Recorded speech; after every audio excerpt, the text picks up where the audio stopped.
Hello learners, मैं परिष्कृत अग्रवाल, सहायक प्राध्यापक गोविंदराम सेक्सरिया वाणिज्य महाविद्यालय और मैं आप सभी का अपने कॉलेज के इस ई लर्निंग प्लेटफॉर्म पे स्वागत करता हूं।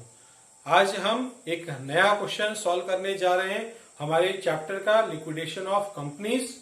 और आज के जो क्वेश्चन है उसकी जो लिंक है आपको डिस्क्रिप्शन बॉक्स में दी गई है, उस लिंक को आपको क्लिक करना है, क्वेश्चन डाउनलोड करना है और अच्छे से पढ़ लेना है। तो हम स्टार्ट करते हैं क्वेश्चन। सबसे पहले हम रीड आउट कर लेते हैं कि भाई क्वेश्चन में क्या क्या चीज दी हुई है और उसके बाद हम क्वेश्चन सॉल्व करते हैं। क्वेश्चन में एक प्रेफरेंस कैपिटल दिया और 3 अलग अलग कैटेगरी के इक्विटी शेयर दिए हुए हैं जिसकी फेस वैल्यू सेम है लेकिन पेड अप वैल्यू अलग अलग है। एक की 7.5 है, एक की 6 रुपीज है और एक की 5 रुपीज है।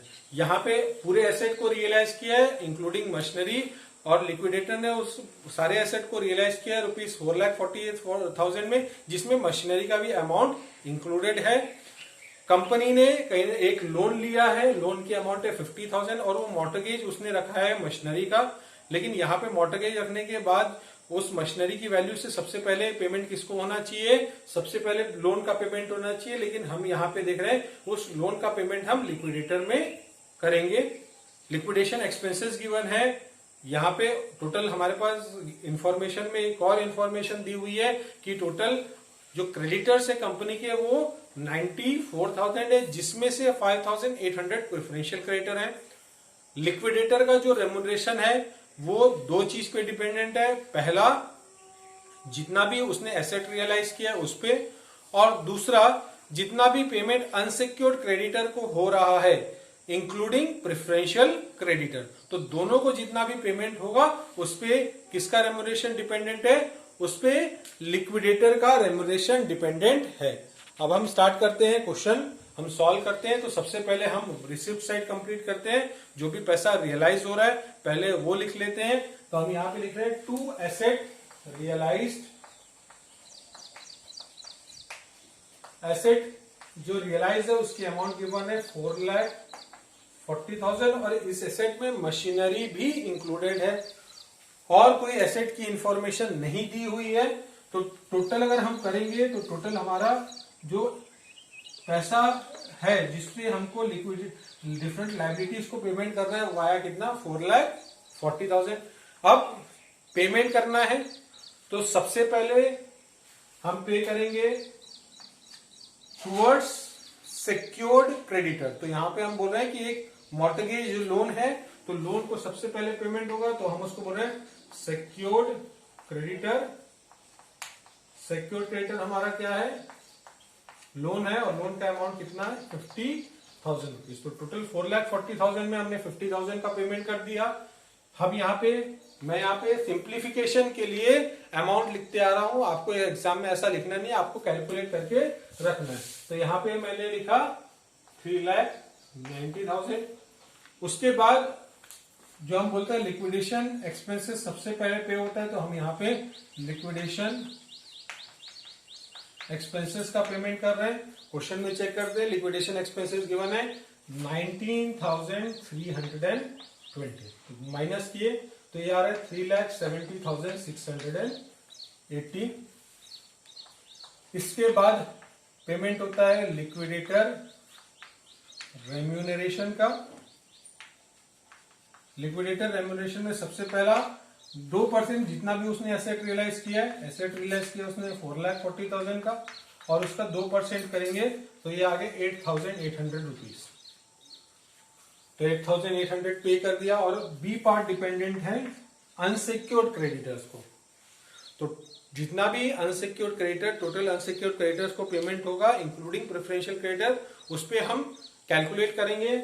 अगर हम यहाँ पे देखेंगे तो 3,60,000 के आसपास का अमाउंट हमारा बचा हुआ है। जो अनसिक्योर्ड क्रेडिटर की अमाउंट है वो 94,000 है। तो अनसिक्योर्ड क्रेडिटर को पूरा का पूरा पेमेंट करना है। इसका मतलब हम 94,000 पे 2% का रेम्युनरेशन कैलकुलेट करेंगे। बट उसके रेम्युनरेशन कैलकुलेशन करने से पहले हम यहाँ पे पेमेंट कर देते हैं। तो हम यहाँ पे लिख रहा हूं मैं by preferential creditor. Preferential creditor क्या है?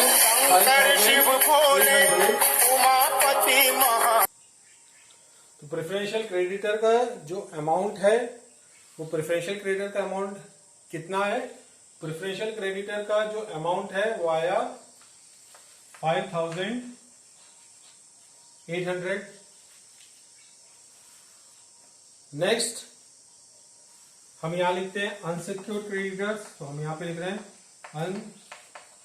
Unsecured creditors.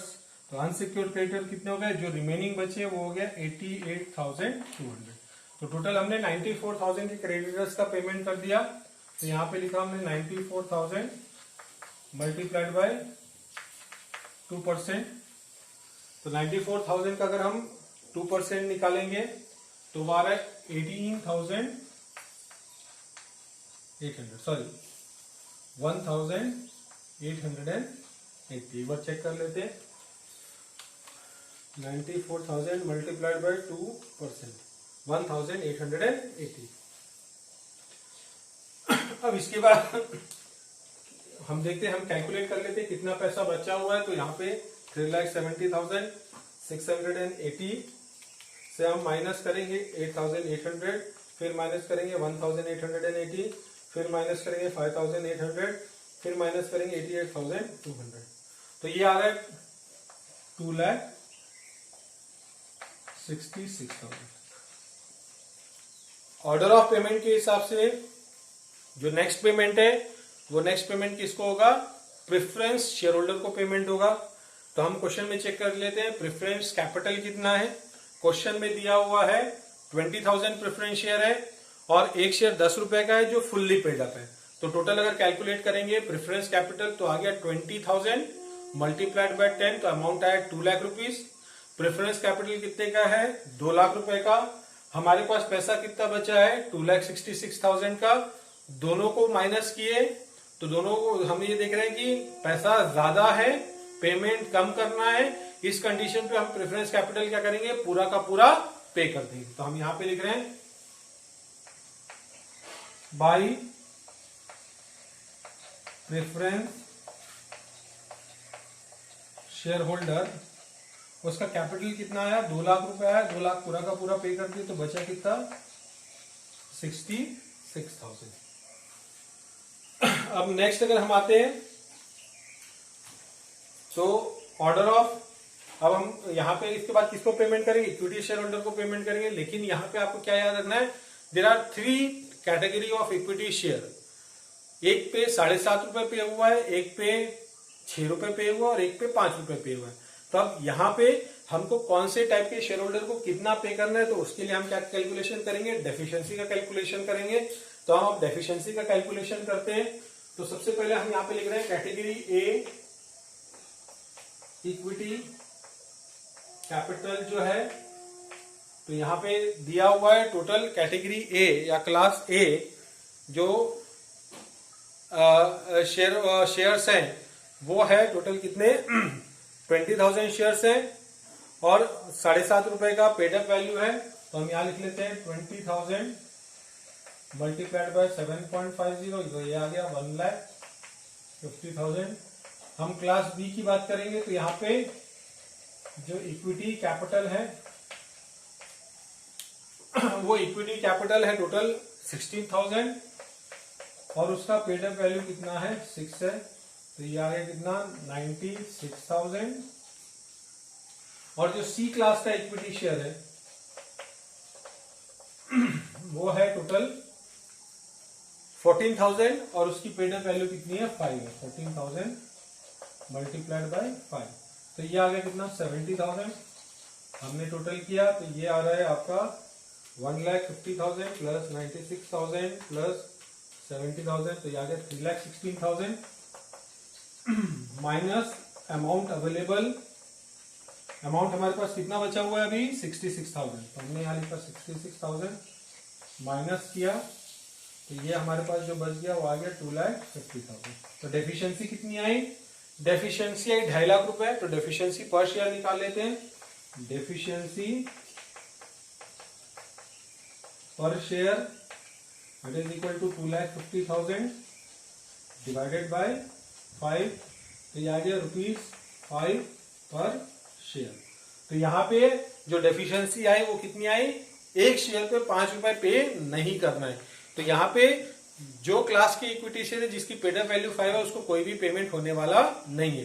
तो paid up value minus deficiency, अगर कुछ बच रहा है पॉजिटिव में आंसर आ रहा है तो ही पेमेंट करना है, नहीं तो पेमेंट करना नहीं है। तो यहाँ पे देखिए जो सी क्लास के इक्विटी शेयर है जो उसकी पेड अप वैल्यू कितनी है 5, डेफिशिएंसी भी कितनी आई 5, दोनों को माइनस किए तो 0 आ गया। इसका मतलब सी क्लास के इक्विटी शेयर को कुछ भी पेमेंट करने की जरूरत नहीं है।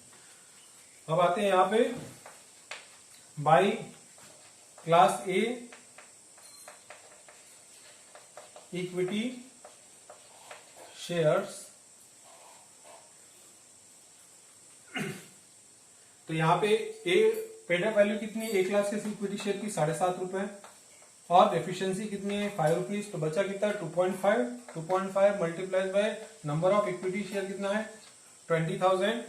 तो 2.5 मल्टीप्लाइड बाय 20,000 तो ये आ गया कितना 50,000। Last is by C class equity share.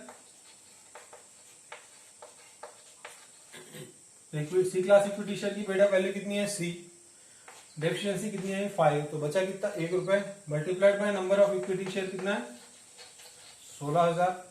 तो मल्टीप्लाई किया तो ये आ गया 16,000 रुपए और ये दोनों को टोटल किया तो अमाउंट कितना आ गया 66,000 आ गया। तो ये हो गया हमारा जो आज का जो क्वेश्चन है वो कंप्लीट हो गया। यहाँ पे इंपॉर्टेंट कैलकुलेशन ये होता है जब इक्विटी शेयर की बहुत सारे इक्विटी शेयर है और जहां पे इक्विटी शेयर की पेड अप वैल्यू अलग अलग है तो यहाँ पे आपको डेफिशिएंसी के थ्रू कैलकुलेट करना पड़ेगा कि एक टाइप के इक्विटी शेयर को कितना पेमेंट हो रहा है। तो आज के लेक्चर के लिए इतना ही। नेक्स्ट क्लास में हम नेक्स्ट क्वेश्चन सॉल्व करेंगे। Thank you.